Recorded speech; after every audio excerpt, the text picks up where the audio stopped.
During the Apollo era, NASA accumulated nearly half a ton of lunar rock and soil from 6 manned missions to the moon.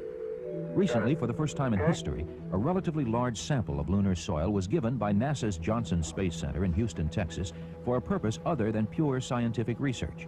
The lunar soil was released to test its properties in making concrete as a possible future building material for a lunar base. The investigator receiving the sample was Dr. T.D. Lin, who works for Construction Technology Laboratories in Skokie, Illinois. From the 40-gram sample, Dr. Lin plans to make one 1-inch square cube and 3 mini tablets roughly the size of sticks of chewing gum. Basic engineering knowledge will come from tests that may relate the material's strengths to building structures, with an ultimate long-range goal of someday building a permanent station on the surface of the moon. Here on Earth, concrete is the backbone of our construction industry. The concrete used in pouring the foundations for this house had its beginnings in a quarry where many key ingredients are mined. Preliminary test results indicate that concrete made from lunar soil is twice as strong as that specified by standard American building codes and may need minimal processing. Concrete is one of several materials being investigated for building on the moon, according to Dr. Wendell Mendel, planetary scientist at the Johnson Space Center. If you can make a brick on the moon and you don't have to import the brick from the Earth, then you've saved an enormous amount of money by not having to ship the mass through the transportation system. So that's a tremendous incentive for learning to use lunar materials. NASA scientists feel that the very first base on the moon might consist of a series of modules brought to the moon's surface and buried in order to provide protection from cosmic radiation and the harsh lunar environment. After the base camp, there would be an evolving complex, depending very much upon lunar resources for building materials.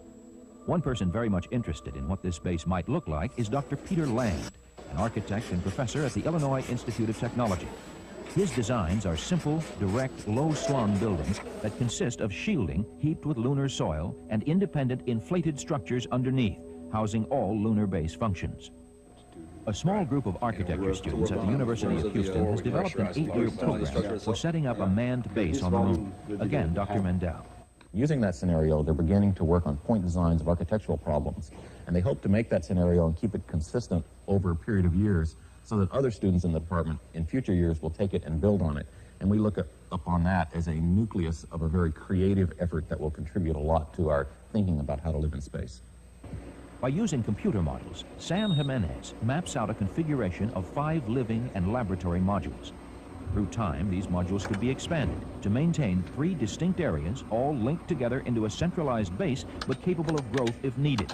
Clusters of modules act as a foundation for larger inflatable environments that could be maintained for living quarters, experiments, as well as energy and crop production. The base would be shielded from cosmic radiation by bags of lunar soil heaped over the modules and inflated structures, with causeways to any section of the base.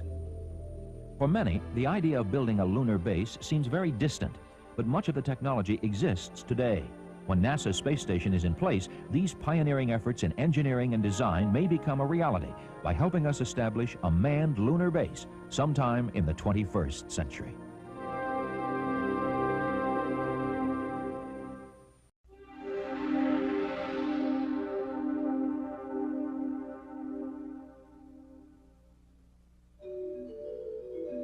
During the Apollo era, NASA accumulated nearly half a ton of lunar rock and soil from 6 manned missions to the moon.